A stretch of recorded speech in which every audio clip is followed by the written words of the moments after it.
Monte Ecuador presenta Montañismo desde casa, curso básico de montañismo. Iniciamos el módulo 1, Páramo. En la clase anterior, aprendimos junto a Augusto Granda sobre ecosistemas de montaña.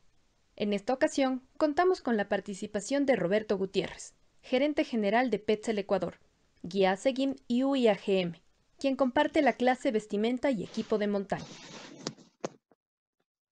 Amigos, muy buenas tardes. Gracias por acompañarnos en este curso de montaña con iniciativa propia de Monte Ecuador, en la que va a reunir a una serie de profesionales, amigos de la montaña, que queremos compartir un conocimiento con ustedes. El tema que me corresponde será hablar de vestimenta y equipos de montaña. Esto siempre estará enfocado en las actividades de alta montaña y media montaña. Como objetivo principal es desarrollar los conocimientos necesarios para seleccionar adecuadamente nuestra vestimenta para la práctica del montañismo y actividades outdoors, fortaleciendo siempre los conocimientos en función o en base del conocimiento de las normativas internacionales de los equipos de protección personal, lo cual nos permitirá en su momento realizar una adecuada selección del material que yo voy a adquirir a futuro. El capítulo de hoy lo vamos a distribuir en 3 fases, tanto en materiales, en vestimenta como accesorios. Bien, la idea de esto es aprovechar de mejor manera las salidas a las montañas, a fin de que podamos contar con los equipos adecuados, los mismos que facilitarán nuestro trabajo ya en el campo mismo. O como pueden ustedes ver las imágenes, es separado en 3 grupos, y es la primera capa, segunda capa o tercera capa, llamados también primera capa como base layer, que es la base por su nombre en inglés. Aquí voy a tener siempre que considerar 2 partes. La parte del cuerpo, generalmente busco que sea manga larga. En la parte de las piernas, busco que sea algo parecido a una licra. Los materiales son los fundamentales, son los clave en este punto. Porque el material, como esta prenda que me puse ahora a propósito de la charla, este es un material, esto se llama lana de merino. La lana de merino es excelente para poder reusarlo. Pensemos que en una actividad de una expedición no puedo llevar una prenda para cada día, entonces debo buscar prendas que me permitan un día usar, dejarles solamente en contacto con el aire, con el viento, para que, gracias a sus propiedades antibacteriales, puedan tranquilamente deshacer el mal olor. Es decir, yo puedo con esta prenda salir a correr, colgarle en el pasamanos afuera o en el cordel característico, y de ahí, pues, al día siguiente está muy bien, está perfecto la cantidad, el olor que tiene la prenda para poder yo volver a reutilizarla. Los materiales también son polipropileno. Hay un material que se llama Power Stage, que es a manera de una licra, que se pega mucho al cuerpo. Esto. Y también el poliéster. Aquí no está considerado el algodón.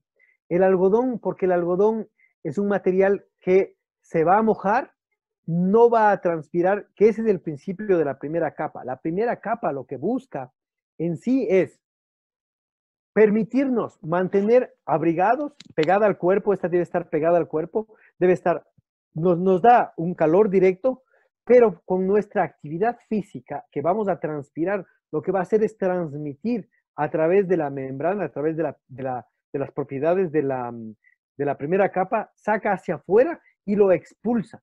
Y con la temperatura corporal lo vuelve a secar a la prenda. Ese es el principio.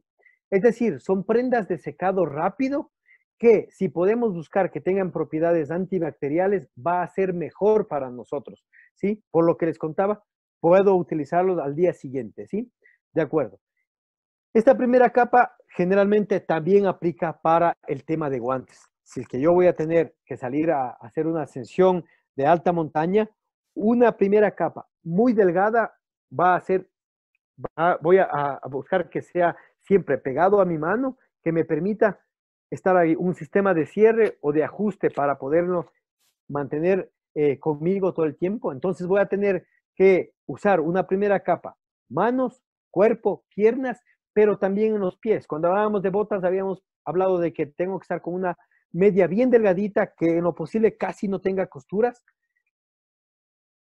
Esa es la primera capa, ¿de acuerdo? Entonces, la segunda capa va a ser una capa de aislamiento, la que me va a mantener caliente, es la que me va a dar el calor que yo necesito tener en mi cuerpo. Generalmente, ¿qué prendas, qué materiales se utilizan aquí? El fleece, que es la típica tela polar que encontramos.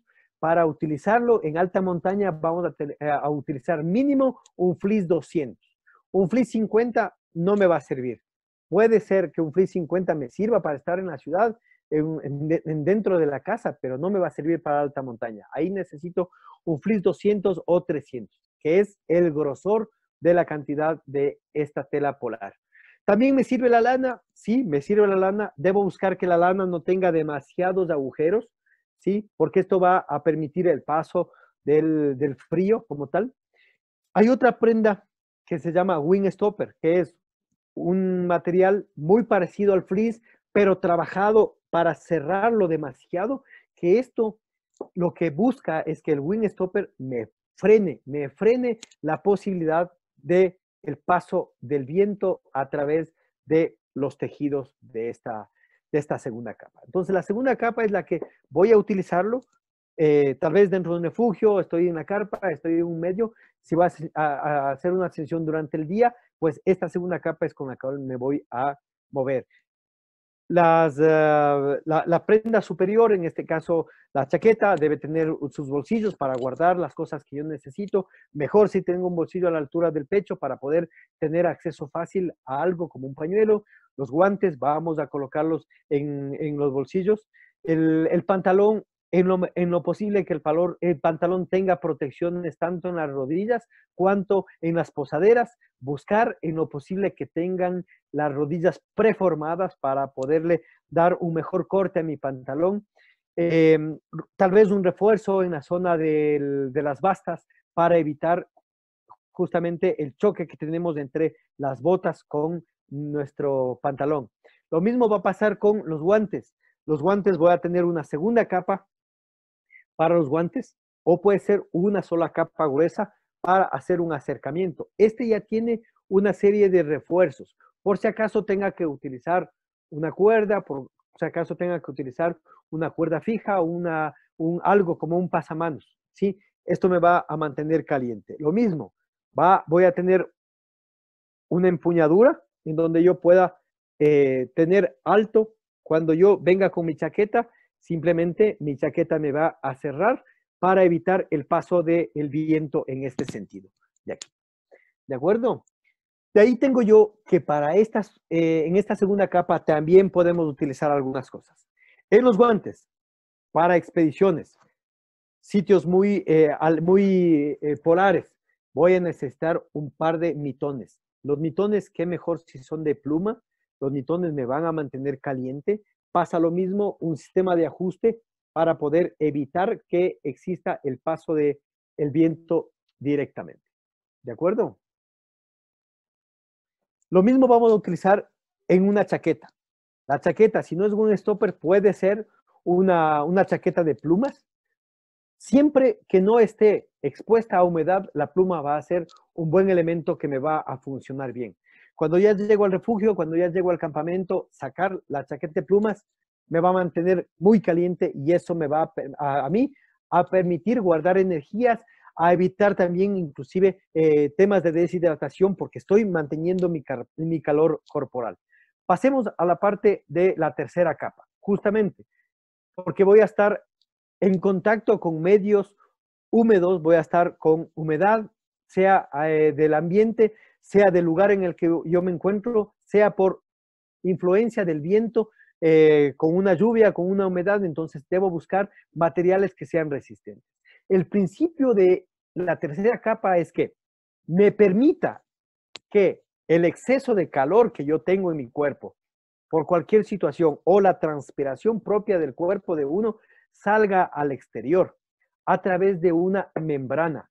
Estas membranas que están constituidas por diferentes agujeros muy diminutos, alrededor de millones de agujeros por metro cuadrado de membrana, es lo que le permite dar la posibilidad de salir al exterior, pero del exterior al interior no me quita para nada, no deja que se moje ni que pase la cantidad de humedad de afuera hacia adentro.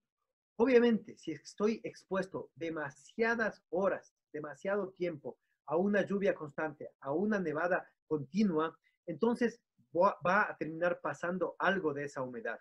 Ahí es donde los fabricantes han buscado cada vez mejorar sus sistemas. Tenemos dos principales membranas, hay otras más también conocidas, cada fabricante busca tener su propia membrana. Existe el Gore-Tex, como les decía, marca patentada, que es la membrana, no es la marca de la chompa, es la membrana con la cual me va a dar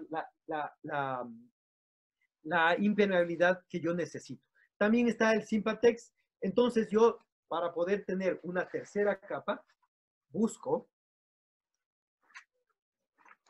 tener que la chaqueta, puesto mi segunda capa, me llegue a cerrar totalmente, ¿sí? ¿Qué mejor si es que tuviese un cierre a la altura de las axilas?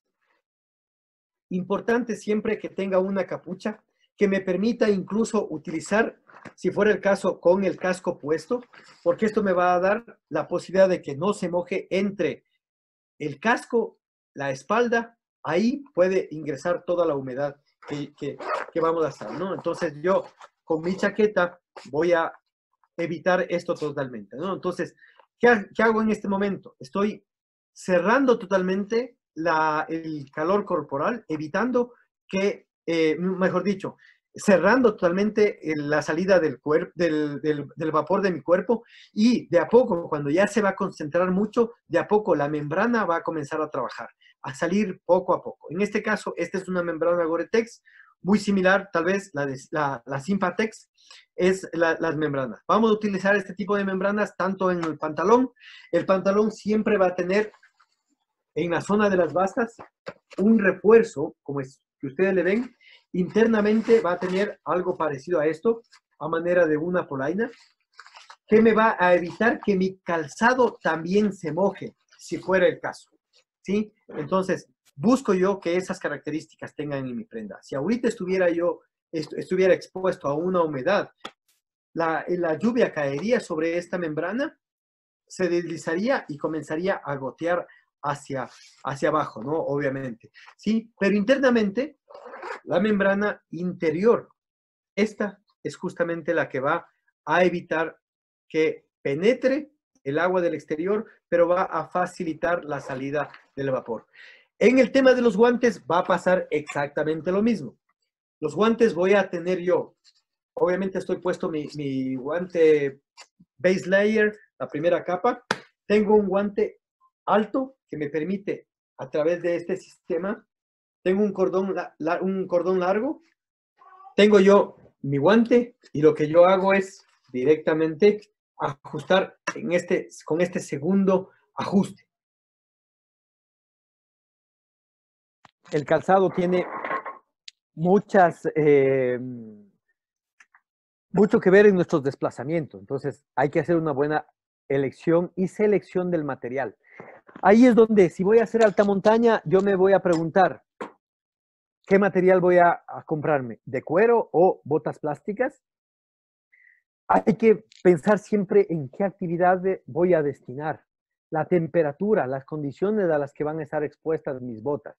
Porque si son temperaturas bajas, tal vez no me van a dar una buena, un buen calentamiento a mis pies. Entonces hay que tener mucho cuidado con esto, ¿no? Si voy a hacer una ruta técnica, un Niza Sur con las condiciones que están ahora, que tengo que escalar, que es una vía prácticamente alpina, entonces yo tengo que hacer muchos pasos técnicos, tengo que escalar, y una bota plástica va a ser un poco más dificultoso. No imposible, pero va a dificultarme más. También hay que pensar en la altura. Si me voy al Chimborazo, no es lo mismo que irme al Chimborazo que irme al INISA Sur, por supuesto. Las condiciones de altura van a implicar mucho en la baja temperatura. Habíamos hablado ya de las vías técnicas, la transpirabilidad de las botas también es importante. Cuando hago varias jornadas, justamente el ejemplo del Chimborazo, entre subir y bajar el Chimborazo, se me van a ir entre 9 y 10 horas. Eso implica que mis pies también van a transpirar, entonces tengo que tener muy en cuenta esto. El plástico me va a condensar mucho, el cuero tal vez me va a hacer más permeable para permitirme salir este exceso de transpiración. Vamos a escoger el tamaño. El tamaño usted debe probarse. Es bastante difícil comprarse botas por internet, salvo que se haya probado antes, salvo que tenga una marca ya, un modelo visto, que se haya probado con 2 medias, una muy delgada y una gruesa. Siempre vamos a utilizar este juego de 2 medias. Puesto así, yo tengo que caminar un poco, ver que esté cómodo, pararme en puntas para ver qué tanto me desplazo. Si es que me estoy resbalando mucho, obviamente el calzado está muy grande. Si es que cuando me paro en puntas, apenas me paro, me está cogiendo, como dice la bota, es casi seguro que el tamaño está pequeño, ¿sí? Generalmente, el tamaño versus una zapatilla deportiva va a ser un número medio o uno más adicional, nada más, exagerado el más. Les voy a contar mi caso, tengo zapatillas en la misma marca de mis botas, entonces mis zapatillas que ya sé cuáles son las que me quedan perfectos para correr, esa misma talla busco en un número medio para botas de cuero. Entonces, esas me ha ido bien y no he tenido problemas y he podido inclusive hasta traerme de afuera o dejarlo por encargo, ¿no? Hay que pensar también en las innovaciones. Algunas botas ya traen colocadas unas cubrebotas, otras simplemente no, pero les podemos colocar. Existen compañeros, un compañero guía en Ambato que desarrolla este tipo de cubrebotas que sin problemas podemos compartir ese contacto para que ustedes le den mayor durabilidad, alargar la vida útil de su bota, sobre todo porque el cuero es más delicado. Entonces, vamos a hablar un poquito sobre los cuidados que vamos a tener en cada una de las botas. Veamos. En la imagen van a tener unas botas de aproximación. Tranquilamente con estas puedo llegar hasta el pie de vía sin problema. Tengo unas botas para hacer un trekking. Ojo, tengan muy en cuenta estas membranas. Deben tener muy en cuenta la cantidad de costuras que presenta la bota.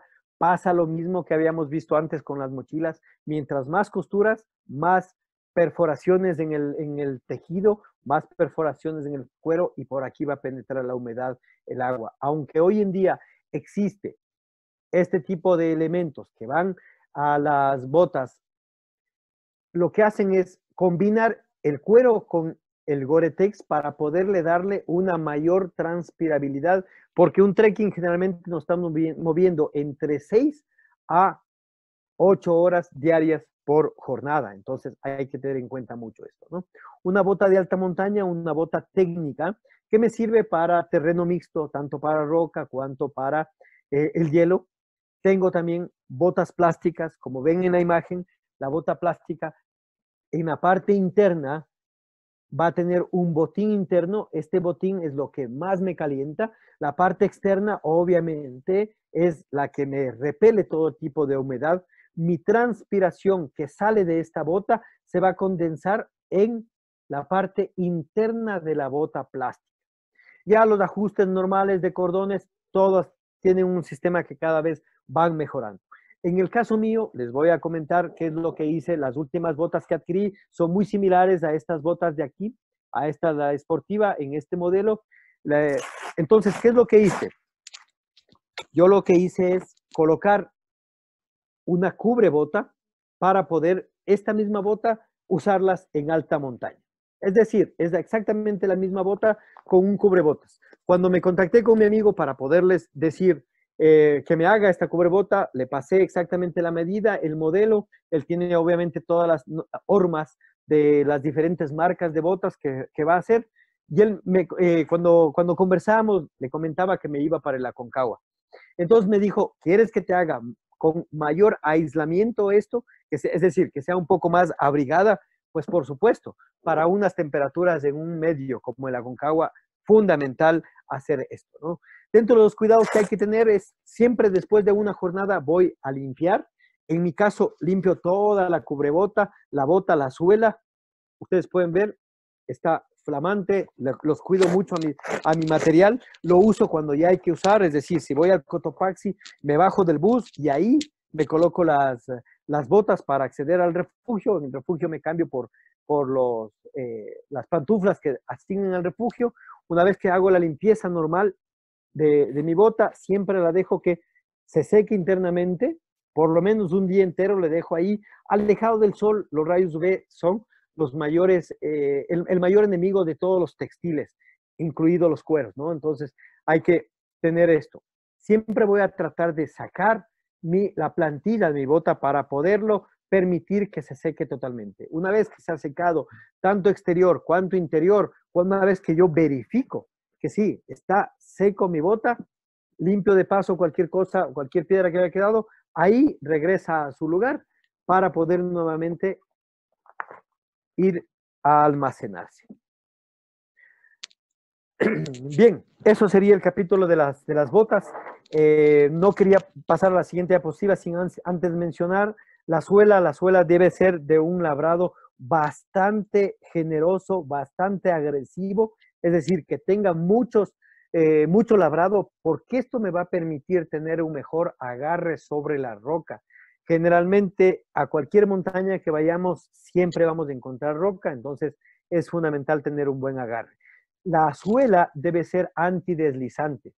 La mayor cantidad de fabricantes de botas hoy en día usan suelas Vibram, una marca especial, una marca patentada, como vamos a hablar ahorita sobre vestimenta, como lo es el Gore-Tex, por ejemplo. Son marcas probadas, marcas que muchos fabricantes la utilizan por su buena calidad, su resistencia. Entonces hay que apuntarse de alguna manera a las mejores marcas. Si voy a invertir en unas botas, lo mejor es comprarse botas nuevas, botas que ya me he calzado, que sé que me van a funcionar, que es una recomendación. De acuerdo a este tutorial, ustedes pueden seguir estas instrucciones para ello. No digo que no funcionan las botas plásticas. Las botas plásticas sí funcionan, cada vez están dejando de salir en el mercado por el peso, un poco por el precio, también están saliendo de lado, ya casi no se fabrican. Justamente la fábrica Coflax ha dejado de hacer muy pocas, se han dedicado mucho a hacer las botas de esquí. Hoy en día hay muchas botas de cuero para terreno mixto en diferentes marcas. Pues hay que ver qué tanto de permeabilización, qué tantos elementos tienen también. Qué mejor si este cuero también tiene partes, como les decía, de Gore-Tex, me va a ayudar muchísimo para poder hacerlo. Y si a esto ustedes pueden colocar un cubrebota, pues están generando algo similar a una bota plástica.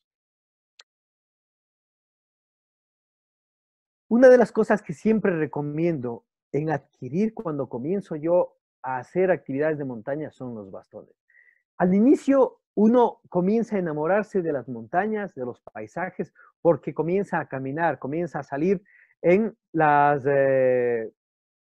caminatas o trekking normales que uno llega a hacer, cercanos a la ciudad, cercanos a la casa, etc. Tenemos de varios modelos, varias marcas, como en todos los equipos.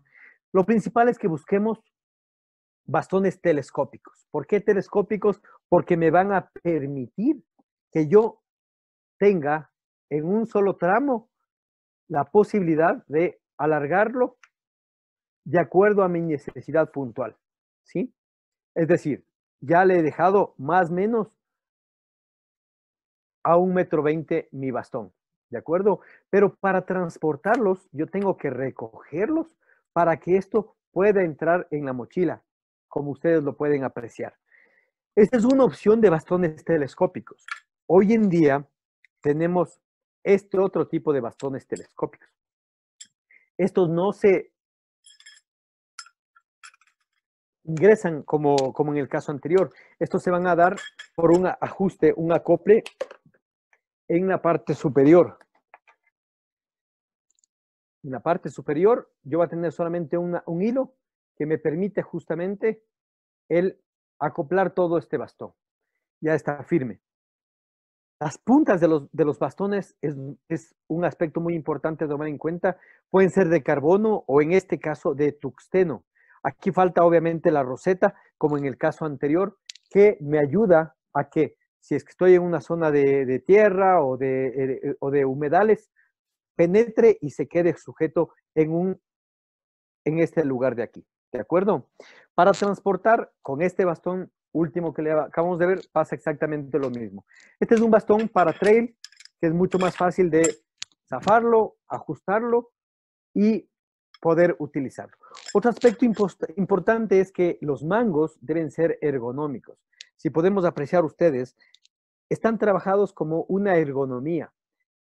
Esto no es un caucho, perdón, esto es una esponja. Existen de plástico, los que son solo de plástico, con el uso va a provocar que se comience a empapar mi mano de sudor y esto va a estar resbaloso, mientras que la espuma va a ser absorbente, me va a permitir utilizar de esta manera adecuada, voy a poder regular la dragonera de mi bastón para poder tener la adecuada el empuño adecuado con este tema ergonómico. Pasa lo mismo con estos de acá.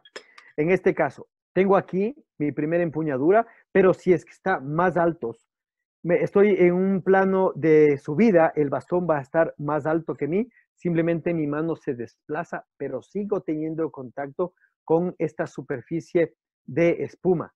Algo muy importante es que en el caso anterior estos telescópicos, yo puedo regular a mi medida. Lo ideal es que esté a 90 grados directamente relacionado a mi brazo. En este caso de acá, estos bastones tienen ya a una medida exacta. En este caso de aquí, más o menos es 130 centímetros, me está indicando acá. Entonces yo tengo que ver el tamaño que yo tengo para que la medida de los 130 o 115 o 120 centímetros que yo haya escogido me queden aquí arriba o máximo aquí con el ángulo de 90 grados respecto de mi brazo y el codo, ¿no es cierto? Entonces, de manera que si yo estoy en una cuesta y esto va más arriba, pues simplemente empuño más abajo sobre la esponja. Y si no, en un plano normal, plano recto, sería esto de acá. ¿De acuerdo? Algo muy importante es el tema de la dragonera, como les decía, que me permita ajustar bien, que me permita moverme con total. Si yo necesito utilizar mi mano porque estoy en un pasaje de rocas, por ejemplo, yo puedo sujetarme de las rocas sin perder prácticamente mi bastón. Entonces, por eso es importante usar las dragoneras. Hay que hablar un poco de varios aspectos aquí de estas, que habíamos hablado un poco, los plegables. Vamos a hablar aquí de los puntos que son bastones telescópicos, las dragoneras que tienen aquí, las puntas de los bastones carbono o tungsteno, que serían los materiales más recomendables para esto. Pero también, como en todo, es importante darles unos cuidados. Los materiales, todos, la vida útil de un material, y vamos a hablarlo mucho de esto en el material técnico, en los equipos de protección personal. ¿Cuánto me va a durar un casco? Depende mucho el cuidado que le demos, depende mucho el uso que le demos. Los textiles, si bien es cierto, tienen una vida límite, pero el cuidado que nosotros le demos a todos nuestros equipos, de eso van a tener una idea. Para que tengan una idea ustedes, estos bastones que todavía siguen en uso, en mis manos, los tengo nuevos, están aproximadamente 12 años conmigo en uso. En uso como guía, en uso de las salidas normales, es decir, sí les doy bastante trabajo, pero el cuidado que yo les llego a dar a ellos después de cada salida es lo importante. Entonces, siempre se deberá, después de usar, separar las partes, vamos a desarmar el bastón, ¿sí? Algunos es posible, otros es más delicado, con más cuidado. He separado ahorita las dos partes, voy a separar la tercera parte de mi bastón, es decir, yo tengo ahorita en 3 partes el bastón, como había antes. Ahora que lo he sacado, busco un elemento con el cual yo pueda limpiar totalmente, un trapo húmedo, si está demasiado sucio, agua y jabón, Lo mismo la parte de acá, la parte interna, un poquito de agua para poder dejarlo limpiar. Puede quedarse un poco de tierra, etcétera. Busco las llaves del agua para que presione y me saque alguna cosa. Busco una manguera, algo que me presione. ¿Sí? Si es que necesito tener que colocar una gota de lubricante, 3 en 1 puede ser suficiente para esto. Lo mejor es grafito. Lo veremos al final de todas estas 3 charlas. Tenemos un capítulo específico sobre el cuidado y mantenimiento de sus equipos de protección personal y equipos de montaña. Entonces, puedo también colocar una pequeña gota de lubricante para que me ayude en esta tarea, ¿sí? ¿Qué más? Desarmo el bastón, hago la limpieza, lo seco, cuando esté totalmente seco, ahí recién lo vuelvo a guardar para volver a almacenarlo. Y cuando ya voy a volver a utilizarlo, el elemento está totalmente apto para mi necesidad. Otro aspecto importante es que siempre debo hacer esto después de una salida. Si bien es cierto, terminamos cansados, estamos agotados, pero si no le damos una hora adicional para limpiar nuestros equipos, vamos a perder mucho más porque es una inversión a veces muy alta la que hacemos por nuestros equipos. Entonces, mucho cuidado. Otro aspecto principal que hay que tomar en cuenta en los bastones es que el lugar no hay que guardarlos húmedos. Si guardamos húmedos con un poco de lodo, esto puede corroer el material con el que están hechos los bastones. Generalmente son de carbono, que son bastante costosos, más o menos $250. O aluminio, bueno, es una mezcla de aluminio serie 9000, poco más. Estos nos ayudan a evitar que haya una corrosión inmediata, pero internamente sí puede comenzar a dañar ciertas partes. Las partes de ajuste pueden terminar dañándose, oxidarse hasta terminarlo totalmente dañando en estos elementos. Siempre hay que respetar los límites hasta donde se dice el stop, que hasta ahí debo ajustarlos. Si me elevo un poco más y hago una palanca, se va a romper en este lugar el bastón. Hablar de las mochilas es hablar de muchos tipos de mochilas. Entonces, solamente hemos clasificado unas pocas de ellas y tenemos mochilas de transporte o maletas para transportar, dependiendo de la actividad en la que voy a hacer.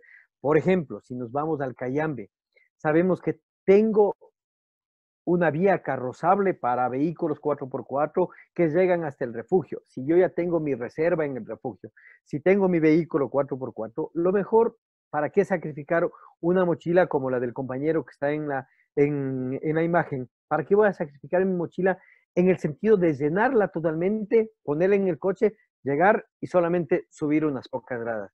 Ahí va bien una maleta de transporte en donde vaya acomodado todo y llevo pues mi mochila de asalto para poder complementar mi actividad. La otra, justamente la que acabamos de mencionar, la mochila de asalto es aquella que voy a utilizar desde el refugio hacia la cumbre o hacia mi lugar de prácticas en la tarea que voy a desarrollar durante mi actividad en la montaña. Esta mochila de transporte generalmente tiene alrededor de unos 70, 75 litros. La mochila de asalto es un poco más pequeña, tiene alrededor de 40, 45 litros, pero tiene ciertos elementos que me van a permitir colocar en ella todos los accesorios que voy a necesitar durante mi ascensión o durante mi práctica de glaciar, rescate, etc.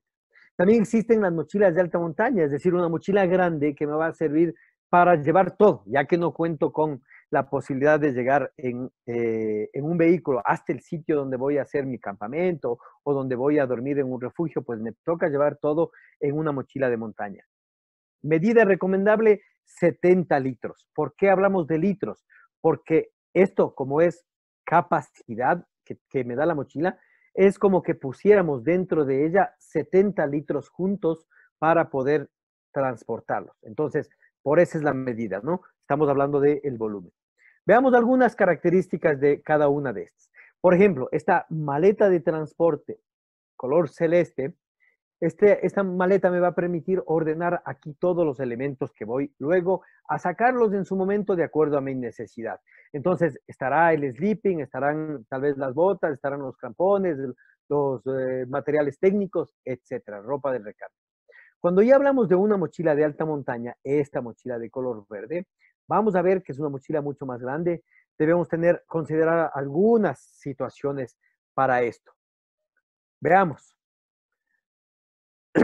Hay que evitar que estas mochilas tengan demasiadas costuras. ¿Por qué demasiadas costuras? Porque al estar las mochilas con demasiadas costuras, siempre tiende el agua a filtrarse por estas. Entonces, busco en lo posible que tengan como esto, que sean llanas, que los elementos que están ahí para colocar los accesorios siempre tengan un termo sellado. Esto va a ayudarme a que se junten bien las dos telas y eviten el tener que poner una costura en estas. La costura, al perforar con la aguja para hacer una costura, la tela, estoy quitándole la impermeabilización, estoy perforando y estoy dejando un paso libre para que suceda esto justamente, ¿no? Hay que evitar bolsillos laterales voluminosos, de manera que cuando yo esté cargando una mochila grande, pesada, y regreso a ver, pues tenga un bolsillo acá que me impide ver. Me tocará girar todo el cuerpo para poder llegar a ver hacia atrás. Estos bolsillos voluminosos también lo que hacen es que si no están bien distribuidos, me tienden a quitar el equilibrio, dar un poco la estabilidad a mi mochila. Lo recomendable siempre es que busquemos mochilas, tanto de asalto cuanto mochilas de alta montaña, que tengan una extensión de más 20 en lo posible. Algunas vienen más 10, me puede ir bien más 10 para una mochila de asalto, pero para una mochila de alta montaña, que también me va a servir para ir a una expedición, porque el acercamiento a esa montaña implica un trekking de aproximadamente 2 días, entonces debo llevar todas mis cosas. Y si llego al campo base y de ahí tengo que hacer un campamento de altura, necesito llevar bastantes cosas. Entonces, este más 20 en la tapa es muy funcional. También tengo que fijarme qué tan fácil es mi acceso al interior de mi mochila, porque puede ser que la mochila no tenga costuras por afuera, pero sin embargo me deje tener un espacio para guardar un impermeable, para guardar el pantalón impermeable, si por el caso, unos guantes, algo que sea fácil para acceder al interior de esto. No necesariamente voy a acceder al sleeping. Si el sleeping va a estar ubicado en la parte baja, tal vez habrá un tema específico para hablar del armado de la mochila, por supuesto, más adelante, pero no vamos a ir a buscar algo ahí. Okay. Yo tengo que, cuando arme mi mochila, tengo que pensar que mientras salgo de mi casa y llego al sitio del campamento, al refugio, tengo que saber qué cosas voy a necesitar. A ver, las gafas voy a necesitar mis documentos, voy a necesitar dinero, tal vez haga frío durante el acercamiento, voy a necesitar un par de guantes, ¿por qué no pensar en un gorro de lana, un buff, alguna cosa que me pueda servir? Solo esas cosas van a estar en la parte alta. Algunas cosas frágiles como unas gafas de tormenta, esas no voy a utilizar tal vez inmediatamente, pueden estar abajo del casco y están protegidas por el mismo casco. ¿Sí? Regresemos un poco a nuestra presentación. También hay que fijarnos que tengan cintas de enganche, es decir, donde podamos juntar algunas cosas, como este aislante que está llevando aquí la sémila en la mochila del expedicionario. También las correas laterales que me van a ayudar a sujetar, a colocar tal vez un par de bastones, tal vez unos palitoques de una carpa, cualquier elemento adicional. Puedo colgar en estos una cantimplora, un termo, puedo colgar ahí mi material técnico si fuera el caso. También hay que buscar estas cintas, estos acoples exteriores, ¿no? Estos acoples van a permitirme unir tal vez en la parte baja una cuerda, en la parte baja tal vez una bolsa con algún tipo de elementos que no ingresen en la parte interna de la mochila. También hay que tener en cuenta cuando voy a adquirir una mochila, es la parte ergonómica, la parte anatómica, tanto en la zona de la espalda cuanto en la zona de la cadera, porque las mochilas están diseñadas de acuerdo al género. Entonces, cuando vamos a invertir en nuestro equipo personal, la mochila es un elemento fundamental, es algo que me va a permitir por horas estar cómodo o estar incómodo. Por horas me va a permitir llevar mayor o menor cantidad de elementos, lo que necesite, pero yo necesito tener algo que me acople bien. Tengo que probarme, tengo que ver, tengo que pedir la asesoría adecuada, si tengo que aflojar, que me enseñen a regular, si fuera el caso, y probarme ya regulada altura, de acuerdo a mi contextura, de acuerdo a al género, como les había dicho, ahí es importante la ayuda de los colaboradores. ¿Qué más podemos ver un poco en esto? Justamente aquí, la cintura debe estar adecuada a la anatomía. Las mujeres tienen unas caderas más anchas, los hombres no es así. Los hombros tienen que estar un poco, no tan abajo, no tiene que estar tan abajo la mochila, lo cual provocaría que no van bien en cuanto a la ergonomía como tal y puedo terminar con una lesión al final de la primera jornada de haber cargado mi mochila. Cintas para ajustar, para acercarlas hacia mí. La mochila debe quedar pegada al cuerpo como que si constituyera una joroba de la persona que la está llevando. Es decir, que cada vez que yo me muevo, la mochila se mueva conmigo y no la mochila esté bailando en mi espalda sin que yo haga el menor movimiento. Entonces, mucho ojo con esto, ¿no? ¿Qué más tiene que tener una mochila? Cuando yo pienso en una mochila de asalto, una mochila para ir desde el refugio a la cumbre, tengo que pensar en algunas cosas. Tengo que pensar como aficionado, ¿qué voy a llevar yo? Casi nada. El guía me va a llevar, me va a ayudar, perdón, va a llevar los elementos técnicos principales. Yo tendré adentro mi comida, una chaqueta adicional o tal vez un fleece adicional, muy pocas cosas. Yo no necesito, pero quien va a liderar y quien ya está pensando en serio en realizar unas actividades de montaña va a tener necesariamente que buscar una mochila técnica. Las mochilas técnicas siempre van a tener que darnos algunos espacios para poder tener la posibilidad de llevar mis elementos. Por ejemplo, vamos a empezar por la parte de arriba. Esta parte exterior de la mochila esta es un adicional que viene, ¿sí? Que me permite llevar mi casco por la parte externa. Me permite ganar espacio para no tener que yo perder un espacio interior. En la parte lateral, estas cintas de acople que les comentaba, justamente me va a permitir llevar algo que puede ser que sea voluminoso, que no vaya bien con en mi arnés, llevar el arnés con tantas cosas, más la mochila, hay que ver cómo yo lo organizo mejor. Puede ser que no todo el material lo voy a utilizar siempre, pero debo tener a la mano para poder utilizar. Por ejemplo, en una salida con elementos de roca, puedo tener mis nuts y cuando voy a utilizarlos, los tomo de aquí.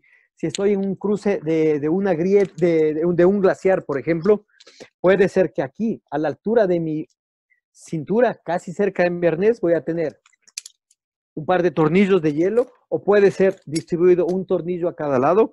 Voy a tener mi kit de rescate. Tengo aquí una polea con bloqueo. Tengo en el otro extremo, tengo otra polea que me va a servir con un bloqueador para elaborar mi sistema de rescate. También las mochilas técnicas, como les decía, tienen sistemas de acople exterior que me van a permitir llevar adecuadamente un piolet técnico sujeto para poder hacerlo.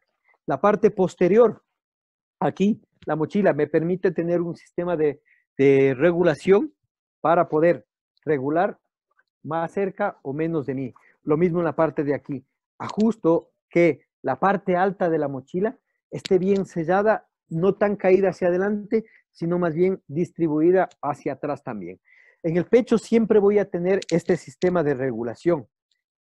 Este sistema de regulación me va a permitir que los tirantes estén cerrados, evitando que la mochila se caiga hacia atrás. Fundamental para esto. ¿Qué más puedo hacer? Es justamente tener un sistema que me permita regular hacia arriba o hacia abajo de acuerdo a la necesidad. En el caso de las mujeres hay que tomar en cuenta el busto de ellos y esto puede estar o arriba o abajo, según cómo se sientan más cómodas en este caso.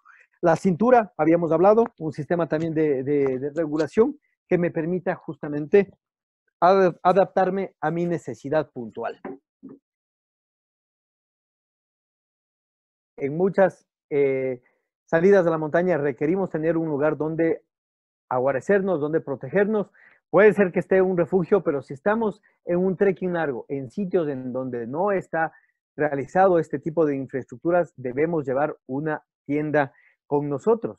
Y hay que tomar ciertos aspectos en cuenta para poder tener una tienda que sea funcional, que no sea demasiada voluminosa, que no sea demasiada pesada, que no sea muy compleja de armar. La idea es poder pasar bien en la montaña y no tener complicaciones por algún material que nos dé un problema. Aquí vamos a arrancar con algunas cosas. Y la primera pregunta que debo hacerme es, ¿de cuántas estaciones busco? ¿Qué es esto de estaciones? ¿Qué significa? De alguna manera, el término estaciones, cuando nos referimos a las carpas, básicamente implica el, sea para playa, sea para baja montaña, para alta montaña, o sea una carpa para expediciones. Entonces, podemos denominar de 3 estaciones aquellas carpas o tiendas de montaña que sirven para baja montaña, de 4 estaciones para alta montaña y a 5 estaciones para una de expediciones. Detallaremos más adelante cada una de estas. Sigamos viendo algunos aspectos principales. Debemos siempre verificar el peso de la tienda. Una tienda muy pesada va a hacer que poco a poco dejemos de llevar con nosotros, que le vayamos dejando olvidado y que termine arrumada en un closet, porque cada vez que necesitamos jugar dice, pero ¿qué pesa mucho la carpa? ¿Para qué me voy a llevar algo así? Entonces, para evitar justamente eso, es que buscamos un peso ideal. Debemos buscar. Lo ideal es tener más o menos 3,000 gramos en el peso de la carpa, tomando en cuenta que sea una carpa de alta montaña, es decir, 4 estaciones o expedición. Tal vez para expedición un poquito menor. También hay que tomar en cuenta un criterio muy importante y es cuál es ese criterio que nosotros debemos tener para comprar, sobre todo en el tema de impermeabilización, que la carpa no pase la humedad producto de la lluvia, producto de una nevada, hacia el interior, lo cual acabaría con nuestro descanso y terminaríamos sentados en la carpa odiando la salida y con el tiempo tal vez odiando el regresar a las montañas. Para eso es importante tener una carpa entre 3,000 y 5,000 mm. ¿Qué es esto de mm o de 5,000? ¿Qué es esta medida? Es una columna de agua. Esta medida de columna de agua es una prueba hidrostática que se hace a los diferentes materiales a una tela y se le va colocando agua en diferente presión, en diferente cantidad, hasta ver en qué momento la tela se convierte en transpirable, es decir, que pasa al interior la humedad del exterior. Por eso es importante que tengamos una fibra o una tela, sobre todo en lo que corresponde al piso y al cubretecho, que tenga una medida entre 3 y 5,000 milímetros de columna de agua. ¿Influye el tema de los palitroques o varillas en algo? Por supuesto que sí, en la estabilidad, en la resistencia que va a tener nuestra carpa cuando tengamos que soportar un viento de verano, cuando tengamos que soportar un viento fuerte en un sitio expuesto al mismo, porque no hay otro lugar para hacer nuestro campamento. Entonces, es ahí que siempre toda carpa se debe armar en la casa, se debe buscar un espacio para armar, recordarme exactamente cómo tengo que armar, guardar los elementos correspondientes. Siempre hay que evitar tener mucho cuidado con los elementos porque es fácil perder en la arena un palitroque, en la arena se puede perder fácilmente las estacas que son muy delgadas en algún tipo de marcas, entonces hay que tener mucho cuidado con esto. El viento es el principal enemigo, fácil nos puede llevar las fundas en donde guardamos todo este tipo de complementos. ¿Y por qué es necesario armar la carpa antes? Para comprender bien en dónde va cada uno de los palitroques. Tenemos que tener el manual a la mano para comprender. Este manual probablemente ya en el campo, en la salida de montaña, va a ser más difícil que nosotros tengamos de la mano para guiarnos. La humedad, el viento va a terminar destruyendo o llevándose este material. Entonces, es importante familiarizarnos siempre con nuestro material. ¿Cuál es el mejor material para resistir la lluvia? Pues claro, que la tienda sea impermeable de acuerdo a las características que les decía, que el piso sea un piso reforzado y sin embargo, la recomendación siempre será que nosotros midamos el perímetro de la base de nuestra tienda para comprarnos un plástico, generalmente hay este plástico grueso de color negro que venden en las ferreterías y lo juntamos en el mismo empaque de nuestra carpa. Eso será lo que va a aislar en primera instancia nuestra carpa de el suelo que nosotros estaremos en contacto, sea con el aislante o sea directamente con algún otro tipo de protección. Entonces, el plástico va a evitar que la humedad pase directamente hacia nosotros. Otro de los aspectos a tomar en cuenta en la carpa es los enemigos que tiene la carpa siempre, y son el viento y el sol. Partamos por el último, el sol, por la cantidad de rayos UV que va a estar soportando cada vez que nosotros le armemos. Nosotros armamos, estamos bien, estamos protegidos de la lluvia, tal vez del sol, pero este material con el cual está conformada la tienda, como podamos ver aquí, todo este material externo va a estar siempre expuesto a los rayos UV y estos van a ir degradando, deteriorando los materiales hasta terminarlos dañando, rompiéndose fácilmente a lo largo de los años, por supuesto. Otro enemigo de nuestra tienda es el viento. El viento, sin lugar a dudas, hay que tener muy en cuenta que en el lugar, primero hay que tomar en cuenta el lugar en donde nosotros hacemos nuestro campamento, para evitar justamente este tipo de situaciones. El viento que nos puede virar, que nos puede dañar. Ahí era donde la cantidad de palitroques jugaba un papel importante, les decía yo. Ahí la carpa siempre cuenta con unas tiras, unos hilos, unos cordinos pequeños alrededor. Estos son denominados vientos. Estos tensores sirven justamente para darle una estabilización en momentos críticos donde hay mucho viento. Hay que estirarlos muy bien para que nos puedan dar una muy buena estabilidad. Veamos algo más sobre las tiendas. Hablemos un poco del tipo de tiendas que nosotros vamos a encontrar en el mercado.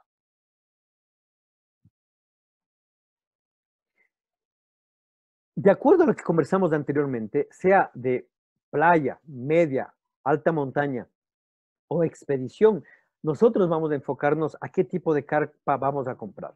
Y existen las carpas a manera de un cuadrado, estas carpas tipo casitas, que se denominan carpas tipo canadiense. Estas, hasta una persona podría estar de pie, pero estas carpas no nos van a servir en una media montaña. Podría ser que funcione como una carpa cocina, por ejemplo, pero una alta montaña ya no es funcional, es demasiada alta, el viento lo va a echar hacia abajo fácilmente y no se diga en una expedición en donde vamos a tener diferentes pisos climáticos, ¿no? También tenemos las tipo circo. Puede servir como una carpa logística para guardar todas nuestras cosas, nuestra alimentación, puede servir como una carpa cocina. Es muy común encontrar ahora estas carpas circo para expediciones grandes en donde debe entrar incluso una mesa con sillas para poder atender y darle los servicios a los turistas que están participando de esta expedición. La más común para nosotros, para nuestro uso, y la más recomendable para hacer alguna actividad de montaña es como en la imagen, las tipo iglú o domo. Generalmente estas últimas, las domo, buscamos que sean lo más extendidas posibles, bajas, para evitar que el viento nos sacuda demasiado y provoque siempre ese ruido, nos incomode mucho al descansar. La carpa iglú, como el de la imagen, como podemos apreciar, está constituido por varios palitroques que son los nervios de la carpa, son los que me permiten darle la estabilidad y nos permitirán a su vez darnos el confort. Si ustedes pueden apreciar aquí, esta carpa tipo iglú está totalmente estirada a sus tensores. La tela en sí exterior, el cubretechos, está totalmente estirada. ¿Qué buscamos con esto?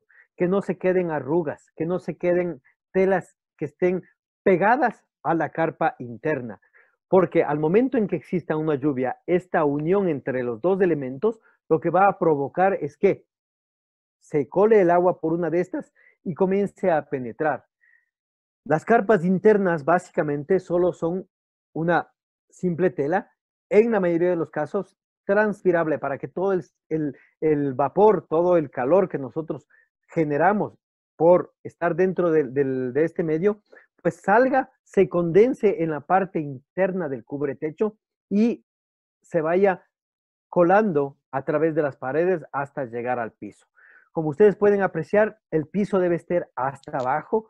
Si nosotros vemos una tienda que es con un techo un poco alto, ¿sí?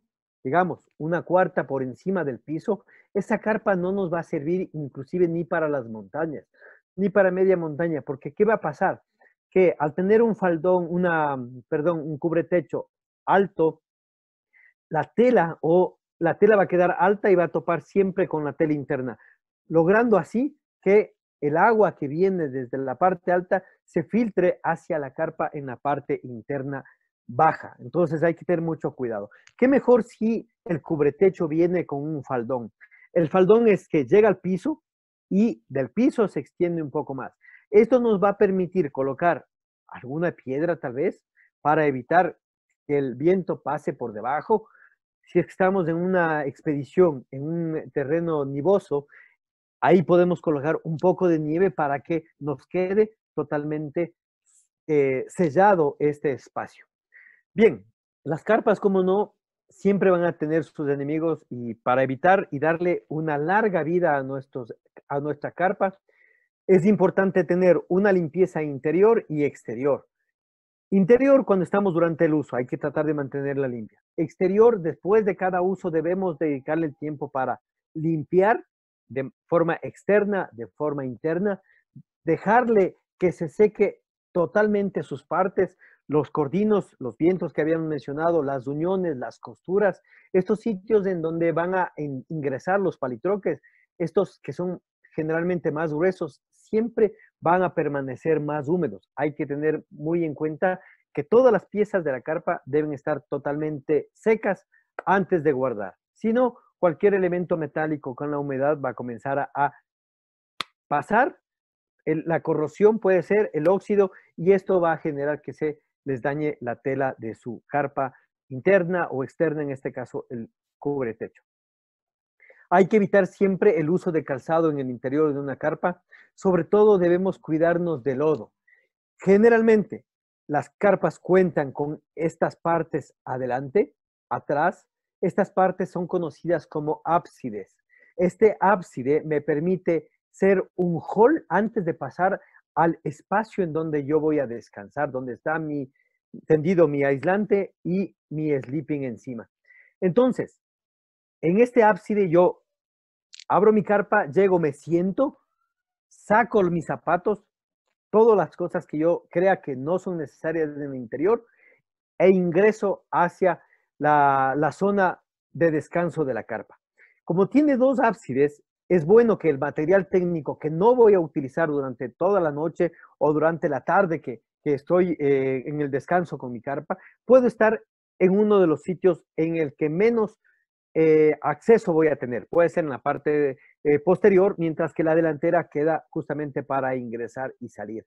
Esta parte, este ábside más grande, el ábside delantero en este caso, me puede servir para inclusive cocinar, pero con mucho cuidado. Cuando hay mucho viento, este es el único lugar para poder hacer las tareas de calentar agua, fundir nieve, etcétera. Entonces hay que hacerlo con mucho cuidado y claro, se va a condensar demasiado el ambiente interior, puede que se acumulen ciertos gases como el CO2, entonces hay que tener mucho cuidado de eso. ¿Qué más? Hay que revisar de tiempo en tiempo las costuras, los cierres y generalmente las partes textil para ver que no se hayan molido, no se hayan roto. Las costuras para que no se hayan deshecho y los cierres que estén funcionando bien. Porque si yo ya presentí, ya tenía visto que un cierre no me estaba funcionando y lo guardo como tal, voy a la siguiente salida, ese cierre defectuoso me va a dar problemas. O quizás ahí termina por dañarse. Finalmente, para hablar de las carpas, es importante aplicar un impermeabilizante cada cierto tiempo en las partes en las que se ve más expuesta a la humedad, a los rayos de sol, al desgaste, etc. Entonces, este impermeabilizante va a darme un poquito más de vida útil y evitar que pase fácilmente el agua producto de la humedad en el exterior de nuestras actividades de montaña. Vamos a hablar un poco de los sacos de dormir, siempre para acceder a una segunda jornada, una siguiente jornada en montaña, vamos a tener que hacer una parada, un campamento, sea en una tienda, sea en un refugio, pero necesitamos tener un abrigo para poder pasar la noche. Es fundamental tener nosotros idea, darle ese valor a la necesidad nuestra, vamos a valorar los elementos que tenemos nosotros, en mente, si me voy a hacer una ascensión al Cayambe, por ejemplo, yo sé que en el Cayambe es un refugio que no es tan frío, pues no voy a necesitar una, una, un sleeping demasiado caliente. Estoy dentro de una casa, pero si estoy en el mismo Cayambe, en una tienda, en verano, cuando me están atacando los vientos, sí hay que considerar un sleeping que me dé un mayor abrigo, ¿no? Una mayor posibilidad de permanecer caliente. Hay que pensar en el material y las partes del saco, que ya vamos a hablar inmediatamente. Hay que buscar en qué facilidades me da. Muchas veces los eh, sleepings van a tener distintas formas y qué mejor si este me permite tener un bolsillo, que me permite llegar a cerrarme totalmente, que además tengo un cordino que me permite cerrarme a manera de una capucha. Entonces, vamos a ver cada una de estas partes, ¿no? Entonces, el saco de dormir, podemos mantenernos caliente en cualquier posición, buscamos la manera de estar ahí, ¿no? Lo que esto me permite es siempre debemos mantener al sleeping seco para que cumpla con su función. ¿Cuál es la función? De mantenernos a nosotros calientes. Entonces el sleeping debe estar seco, hay que evitar que el sleeping se nos moje. Siempre debo buscar la manera al transportar en mi mochila, adicional a la funda de transporte que tiene, buscar la manera de tener una funda plástica. Lo último que yo quiero que se me moje es mi ropa de recambio y mi sleeping. Eso siempre debo buscar la manera de que esté ahí. El resto puede mojarse, pero eso, el material técnico, el arnés, lo que sea, las cintas pueden mojarse, pero esto que les menciono, mi saco de dormir y la ropa de recambio debe estar ahí. Siempre voy a tratar de airear, es decir, abro mi sleeping si lo voy a usar y le genero un poco, le sacudo para que todas las plumas o todo el material sintético se abra para que pueda formar una sola capa y estas capas al sacudir nosotros se van a unir unas con otras, tapando todas estas posibilidades de que por ahí penetre un poco el frío. Esto lo que hace es aislar a nosotros del exterior, del ambiente exterior. Es mejor utilizar el sleeping con una sábana interna. Venden este tipo de sábanas internas, no es más que una pequeña tela delgada a manera del cuerpo de una persona. En esas entro yo para que mi sudor, mi transpiración se quede en esta sábana y así yo ensucie menos mi sleeping, porque va a ser más fácil lavar la sábana después de cada salida a que yo tenga que lavar mi sleeping, que no es aconsejable lavarle cada rato, ¿no? Al sleeping. El sleeping se tendrá que lavar aproximadamente una o dos veces por año, dependiendo qué tanto lo uso. El almacenamiento debe ser muy adecuado, hay que buscar la manera de contar con una repisa, ojalá, para que el sleeping no esté dentro de la funda de compresión o la funda de transporte. Es mejor que a manera de un edredón esté doblado el sleeping. Es mejor, funciona mejor de esa manera. Otros aspectos más que hay que tener es una adecuada limpieza. Si no tengo yo la sábana, por la transpiración voy a dejar un poco de sudor. Esto va a generar a su vez un poco de grasa y ahí van a generarse siempre gérmenes, bacterias. Entonces hay que tener una limpieza adecuada de mi sleeping. No necesariamente tengo que yo lavarle al sleeping o mandarla a lavar en seco, que es lo recomendable.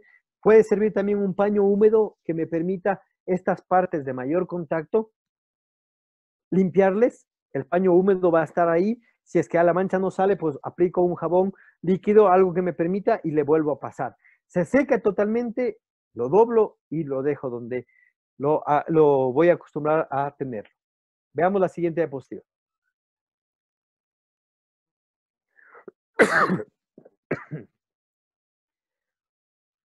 Para comprender mejor este capítulo de los sleepings, perdón.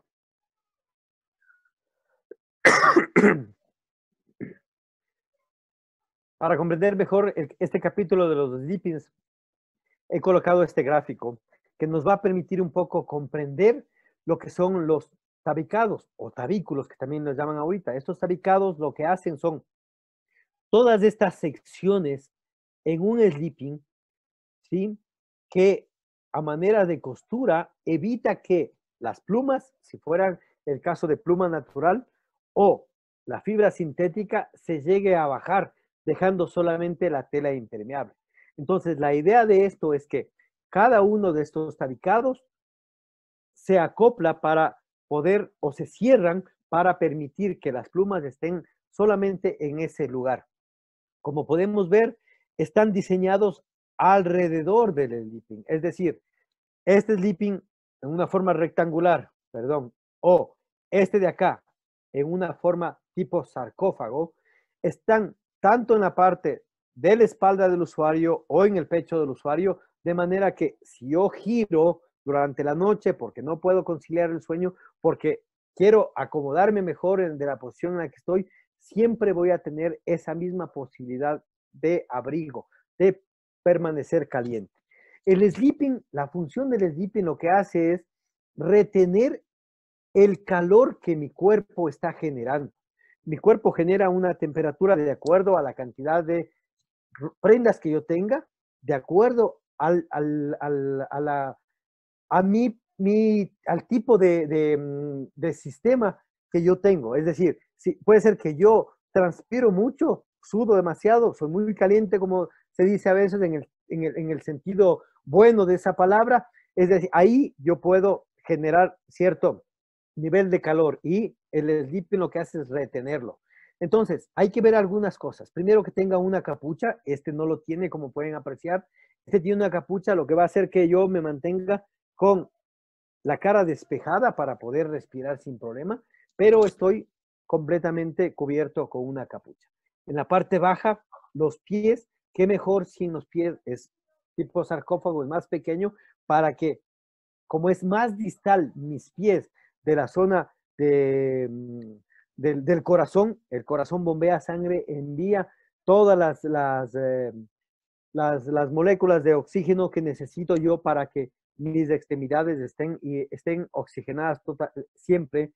Este sistema de irrigación lo que hace también es poderme mantener los pies al estar cubiertos bien, van a permanecer calientes como tal, ¿no? Internamente, si tiene un bolsillo pequeño o lo podemos tal vez buscar con un bolsillo pequeño, para ahí colocar una linterna, colocar el reloj, por ejemplo, va a ser mejor que esté a la mano la linterna en caso de que yo tenga que salir en la noche. Para transportar, voy a tener la funda de transporte con la que va a venir el sleeping, todas vienen, y si a esto yo puedo conseguir que me venga con una funda de compresión o puedo adquirirla por separado, qué mejor. Esto va a hacer que mi sleeping no sea tan voluminoso, ¿sí? Al principio de esta charla habíamos comenzado a hablar, de este capítulo me refiero, de los sleeping, habíamos hablado de a qué actividad voy a irme. Si es que es una salida de solamente porque voy a hacer una baja montaña en una zona casi tropical, pues ¿para qué me llevo un sleeping de alta montaña como este tipo sarcófago? Va a ser demasiado, ¿no? Entonces, basta con uno de estos, me puede ser más que suficiente, ¿no? Incluso hasta menos. Pero si estoy yo en alta montaña, va a ser diferente que yo esté haciendo un camping en la zona de Limpiopungo, en el Parque Nacional Cotopaxi, a una altura de 3.800 metros, que sí hace frío, entonces necesito un sleeping más o menos unos 10, menos 15 grados, más que suficiente.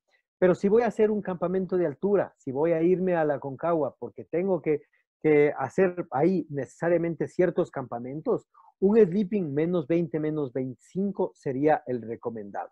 Y así para otras montañas tal vez un poco más complejas, hablemos como unos Himalayas, etcétera, ya son sleepings que van a ser voluminosos por la cantidad de pluma o material sintético que tienen para poder abrigarme durante el uso que yo les doy a estos. Bien, vamos a hablar un poquito del capítulo de las linternas. Este es un capítulo un poco más para darles como unas recomendaciones de cómo poder comprar una linterna adecuada durante mi uso, ¿no? Hay que buscar la linterna adecuada de acuerdo a lo que yo voy a hacer.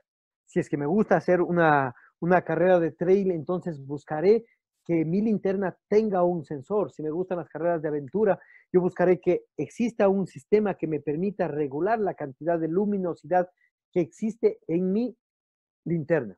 Entonces, para eso hemos dividido en 3 actividades. Las actividades clásicas, en donde no necesito una linterna muy compleja, algo muy básico, algo que me dé más o menos 200 lúmenes. ¿Qué son los lúmenes? Es la cantidad de luz que yo voy a poder ver.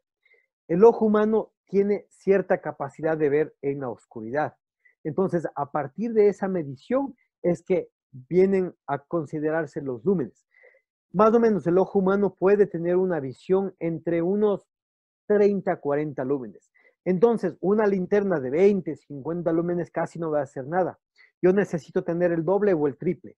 Entonces, para una actividad clásica, la media sería tener alrededor de 150 a 200 lúmenes. Para una actividad un poco ya más activa, esta actividad como salir a correr, como hacer tal vez una carrera de aventura, yo voy a necesitar más o menos unos 350 a 400 lúmenes. Pero si es que yo ya hago unas carreras por competencia, si ya busco yo participar con mi equipo en una carrera renombrada de aventura, entonces yo necesito tener más potencia, que puede ir entre los 500, 700 y hasta 900 lúmenes. Veamos algunos aspectos adicionales.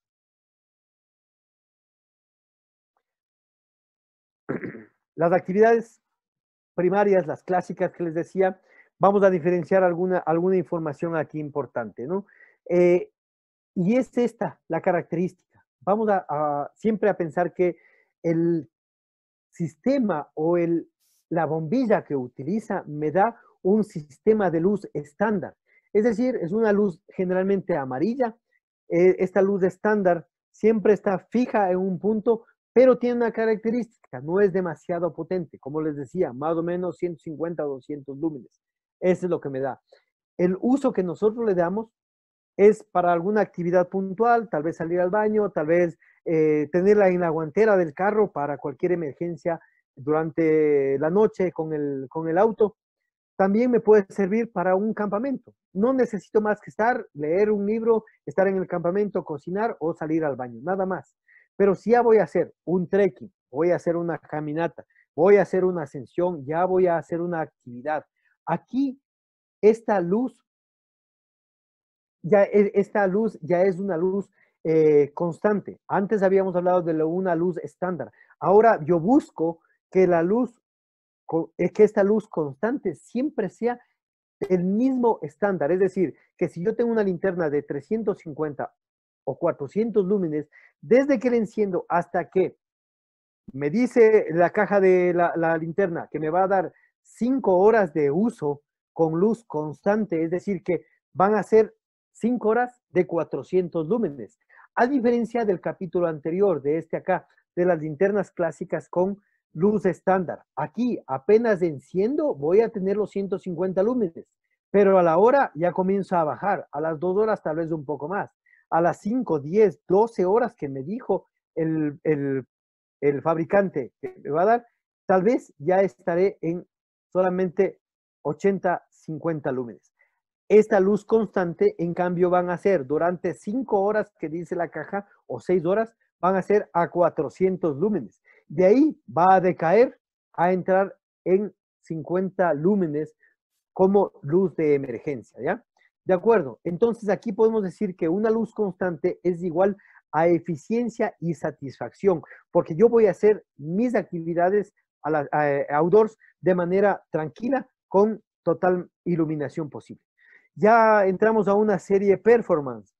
Esta serie es para aquellos que hacen una actividad ya de alto rendimiento, de que hago alta montaña, soy un guía de montaña que me dedico a mis actividades muy seguidas. Entonces, yo aquí tengo que aprovechar mucho la cantidad de luz que tengo porque yo voy a caminar toda la noche. Entonces, mandarme toda la noche con 900 lúmenes cuando me conozco bien el sendero saliendo del refugio, no tiene mucho sentido. Entonces, puedo programar mi linterna para que me vaya dando, tal vez en el modo 1, me dé 100 lúmenes o 200 lúmenes, que es lo que necesito para llegar al glaciar. pero como la noche puede cambiar mucho la parte meteorológica, si se llega a nublar, pues yo aumento la cantidad de lúmenes. Esto viene a través de modos, tiene un botón que me va a dar diferentes tipos de iluminación. Entonces yo puedo tener un sistema, dos, tres, cualquier, la cantidad de luz que yo necesite dar. Estos tienen un sistema de sensor que me permite medir la cantidad de luz que existe acá en relación con el ojo humano. Como les decía, el ojo humano más o menos 50 lúmenes puede ver sin problema, pero cuando está muy oscuro y el sensor no llega a ver nada, me da mayor cantidad de luminosidad. Lo único que estoy haciendo ahorita es tapar el sensor de mi linterna para poder generar la cantidad de luz que necesitaría en un ambiente totalmente oscuro, ¿de acuerdo? Bien, estas linternas de esta serie Performance van a darme una iluminación de gran alcance y convirtiendo mis actividades en actividades dinámicas. Es decir, si es que yo estoy haciendo una carrera de aventura, bajo mi cabeza para revisar el mapa, para revisar en dónde yo voy a estar, en dónde yo me encuentro de acuerdo a mi mapa. Como está el mapa muy cercano, va a encandelizar mucho este papel en el que estoy mirando. Entonces, para no tener tantos lúmenes, automáticamente el sensor baja, porque el sensor va a medir de acuerdo al objetivo más cercano, en este caso el mapa, va a medir la cantidad de la distancia, entonces me va a dar simplemente unos 100, 150 lúmenes. Es decir, yo voy a permitir, gracias a este sensor, un ahorro de batería, lo cual se convierte en algo confortable para mí porque yo puedo extender sin problema mi actividad para cubrir con las baterías que tengo, tal vez toda la noche que tengo para hacer mi actividad, ¿no? Lo más importante de las linternas es que las linternas tengan manos libres, es decir, que yo pueda colocarme en la cabeza y a donde yo dirija la vista, yo puedo también ver o dirigir, perdón, la luz que me está acompañando en este caso. Esto sería un sistema manos libres. Yo puedo ejecutar cualquier actividad sin necesidad de estar con la linterna en la mano, ¿sí? Esta sería otra linterna con sensor, poco más, con una potencia casi similar. En este caso el sensor está en la parte alta. También llego a tapar el sensor con mis dedos y me genera mayor cantidad de luz. De acuerdo a lo que estamos viendo, él va a ver la pantalla, mide la cantidad que hay, pero si no llega a medir eso, me da el total de iluminación que necesito. También hay que pensar que yo tengo que llevar no solamente una linterna para mi uso continuo, también tengo que tener una linterna de emergencia. Esta linterna de emergencia puede estar sin problemas dentro de mi botiquín personal. Nunca tal vez lo uso, pero cuando hay emergencia, para eso son, para actuar en emergencias, yo saco del estuche mi linterna y esta es una linterna que me va a dar más o menos 100 lúmenes. Como es una linterna para emergencias, entonces yo la acoplo de acuerdo a mi necesidad igual, ¿sí? Yo tengo la posibilidad de generar una luz blanca, luz roja, pero también tengo luz de estrobótica para poder hacer un llamado de emergencia, un SOS. También puedo generar una luz roja. La luz roja me va a permitir, esta es una luz roja permanente en este caso. Si estoy en un lugar en el que existen muchos insectos, muchos mosquitos, tengo que tener en cuenta que el mosquito siempre va a seguir a la luz blanca. A la luz roja no va a seguir, entonces ahí puedo darle uso a mi linterna.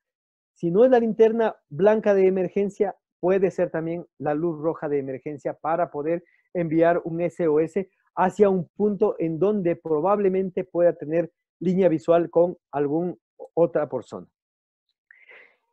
Bien. Eso es, amigos, muchas gracias. Hasta aquí la primera parte sobre vestimenta, equipos, materiales y accesorios. Más adelante, en los próximos capítulos, vamos a ver equipo de roca, equipo para hielo y al final haremos un cierre con el mantenimiento que hay que dar a nuestros equipos de protección personal. Les agradezco por habernos seguido. Nos vemos pronto. Montecuador presentó Montañismo desde casa, módulo Páramo. Gracias a Roberto Gutiérrez por su participación como instructor. En la próxima clase se abordará cómo armar la mochila. No se la pierda. En la producción, Juan Carlos Veloz y Tatiana Proaño.